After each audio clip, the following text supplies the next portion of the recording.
আমি মোহাম্মদ রাহিদ ইশতিয়াক শিকদার, সদ্য সাবেক সাধারণ সম্পাদক, নারায়ণগঞ্জ মহানগর ছাত্রদল। আমি দীর্ঘ ২০০৮ থেকে বিএনপির সাথে, আমাদের দলের সাথে ওতপ্রোতভাবে জড়িত।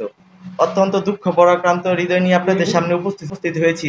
আমার নামে একটা মিথ্যা বিভ্রান্তিমূলক নিউজ হচ্ছে, আপনারা শুনছেন, যেটার সাথে আমি কোনো রকম ভাবে সম্পৃক্ততা না। আর আমি আপনাদের একটু ক্লিয়ার করে বলতে চাই যে এই হাটের সাথে আমি রিলেটেডই না। সবাইকে আমি স্পষ্টভাবে বলতে চাই, আপনারা যদি আমার বিরুদ্ধে কোনো রকম সম্পৃক্ততা আছে, কোনো রকম এভিডেন্স পান, আইনের ঊর্ধ্বে কেউ নাই, আপনারা অবশ্যই আইনগত ব্যবস্থা নেবেন। আর আমি আপনাদের কাছে অত্যন্ত, এই আমাদের সম্মানিত সাংবাদিক ভাইদের আর যারা আছেন সবাইকে আমি ভাই আপনাদের কাছে আমার বিশেষভাবে অনুরোধ, আপনারা এটার সত্যতা যাচাই করবেন। আপনি বিগত এত বছরের সার্ভিসে আমার নামে আজ পর্যন্ত এনএসআই রিপোর্ট দেখেন, ডিজিএফআই রিপোর্ট দেখেন, ডিএইচবির রিপোর্ট দেখেন, আমার থানার সম্পৃক্ত যারা আছে, আমার মহানগর রিলেটেড যারা ঊর্ধ্বতন সিনিয়র নেতৃবৃন্দ আছে, তাদের কাছ থেকে আমার খোঁজ খবর নেন। এই আগস্টের পর অনেকেই অনেক রকম হয়েছে, আঙ্গুল ফুলে কলা গাছিতে অনেকের নামে চাঁদাবাজি, এটা সেটা অনেকের নামে হতে পারে, বাট আমার নামে যদি সুস্পষ্ট ভাবে একটা প্রমাণ দেখাতে পারেন, আমি তাই আপনারা যে শাস্তি দিবেন আমি মাথা পেতে নেব। একটা রিপোর্ট অনলি, আমি এটা আপনাদের কাছে ওপেন চ্যালেঞ্জ। আপনারা হচ্ছেন সাংবাদিক ভাইরা, আমাদের সমাজের বিবেক, আপনাদের প্রতি আমাদের যথেষ্ট সম্মান। কারণ আপনারা আমাদের, যখন আমরা পলিটিক্সটা করি, আপনারা আমাদের পর্যাপ্ত সাপোর্ট করছেন। আপনাদের সাপোর্টে আমরা আজ পর্যন্ত এত দূর আসতে পারছি। আমি পরে জানতে পারছি তাদের কাছে নাকি চাঁদা দাবি করছে, তারা নাকি যে কোন ট্রলার কারা নাকি আনছে, ওই ট্রলার যদি ভিডিও লিক করবো যদি চাঁদা না দেয়। এই ঘটনাটাকে কেন্দ্র করেই আমাকে তারা এই মিথ্যা বানোয়াট নিউজ গুলো করছে। সামনে আমাদের কমিটি আসবে, আমরা একটা ভালো পজিশনে আসবো। আর কিছু আমাদের এগেইনস্টে যারা আছে, তারা এই সুযোগটাকে ইউজ করতে চাচ্ছে। এই নামধারী এই যে ২-৩ জন, আর যারা ছিল তারা তো মূলত সাংবাদিক না ভাই।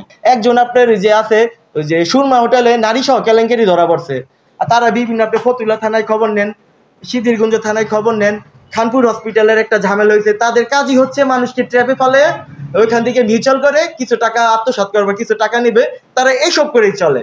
একজন বিয়ের ক্যামেরাম্যান, তারপর একজন যে ইয়াবা ব্যবসায়ী, তারপর একজন যে মেয়ের সাথে, তারা কাস্টডি অনেকদিন জেলও ছিল।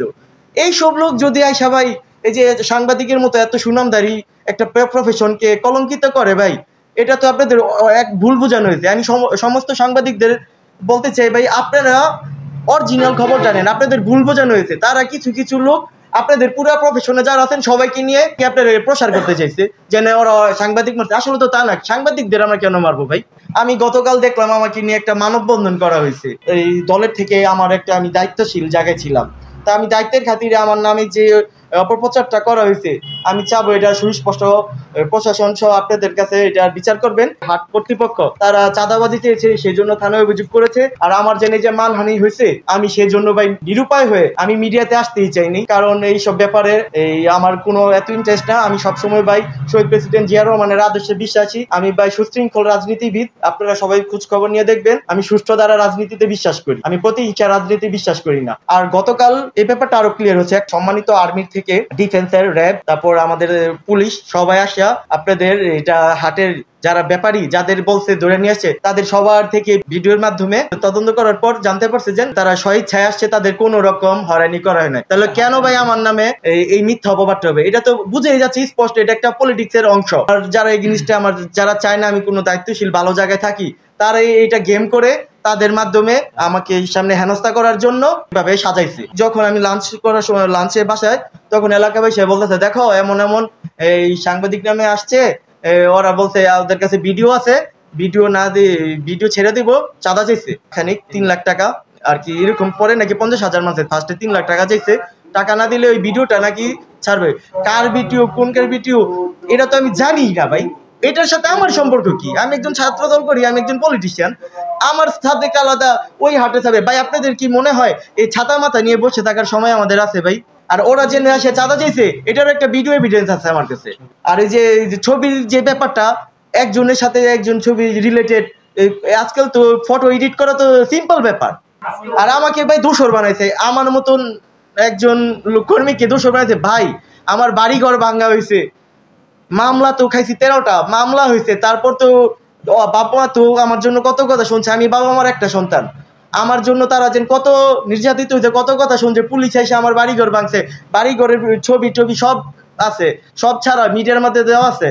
আপনার এই পর্যায়ে না আমরা দোষর।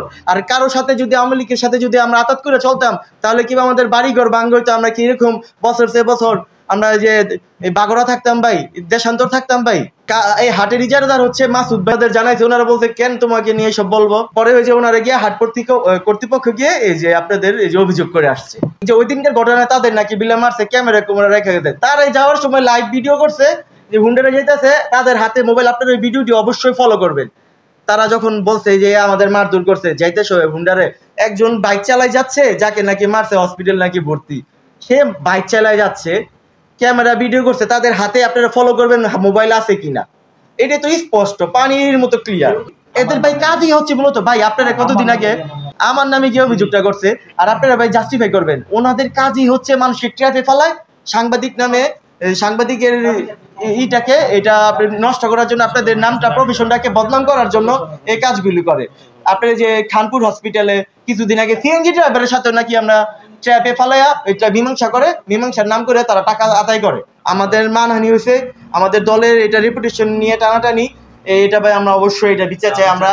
আর যারা অপপ্রচার চালাচ্ছে, আমরা আপনাদের সাংবাদিক মহোদয় যারা আছেন, আমাদের প্রশাসন যারা আছেন, তারা এর সুষ্ঠু তদন্ত করবেন এবং সুষ্ঠু বিচার করবেন, এটাই আমাদের দাবি ভাই।